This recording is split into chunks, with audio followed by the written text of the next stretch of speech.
Hi, എല്ലാവർക്കും food ഡിബയിലേക്ക് സ്വാഗതം. ഇന്ന് നമ്മൾ ഉണ്ടാക്കാൻ പോകുന്ന അടിപൊളി നാടൻ ഐറ്റമാണ് മുരിങ്ങയില മോരുകറി. ഇതിനായിട്ട് നമ്മളിപ്പം മുരിങ്ങയിലയുടെ തളിരില എടുത്തേക്കാണ്. നല്ലോണം വൃത്തിയാക്കി ഉരിഞ്ഞെടുക്കണം. നമുക്ക് മുരിങ്ങയില ഒരുപാടൊന്നും വേണ്ട, 1 കപ്പ് മതിയാകും. ഇനി നമുക്ക് അരപ്പിനായിട്ട് 1 ബൗൾ തേങ്ങാപ്പീര, 2 വെളുത്തുള്ളി, 1 പച്ചമുളക്, 1/2 ടീസ്പൂൺ ജീരകം, 1/4 ടീസ്പൂൺ മഞ്ഞൾപ്പൊടി എന്നിവ ചേർത്ത് നന്നായിട്ട് അരച്ചെടുക്കാം. അല്പം വെള്ളം ചേർത്ത് വേണം അരച്ചെടുക്കുവാൻ. കൂടെ തന്നെ 1 ബൗൾ തൈര് കൂടി എടുത്തിട്ടുണ്ട്. നമ്മൾ ഇനി കുക്ക് ചെയ്ത് തുടങ്ങാം.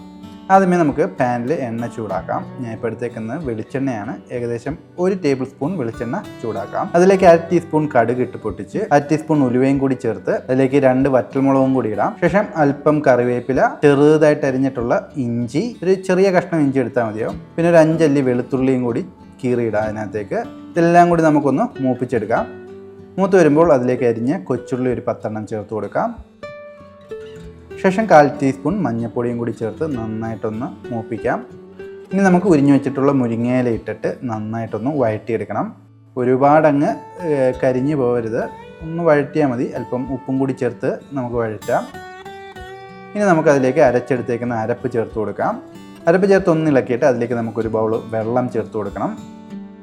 അപ്പോൾ ഇതെല്ലാം ഒന്ന് തിളച്ച് വരുന്ന ടൈമിൽ നമുക്ക് 1 ബൗൾ തൈരും കൂടി ചേർത്ത് കൊടുക്കാം. എന്നിട്ട് നന്നായിട്ടൊരു 2 മിനിറ്റ് നേരം നമ്മൾ ഇളക്കി ചൂടാക്കി കഴിയുമ്പോൾ നമ്മുടെ അടിപൊളി മുരിങ്ങയില മോര് കറി റെഡി. അപ്പോൾ ഒന്ന് ട്രൈ ചെയ്ത് നോക്കുക. എങ്ങനെ ഉണ്ടായിരുന്നു കമൻറ്റ് ചെയ്യുക. അതോടൊപ്പം തന്നെ നമ്മുടെ ചാനൽ സബ്സ്ക്രൈബ് ചെയ്യുക. എല്ലാവർക്കും ഷെയർ ചെയ്ത് കൊടുക്കുക. അടുത്തൊരു അടിപൊളി വീഡിയോ വരുന്നതിന് വരെ ബൈ ബൈ.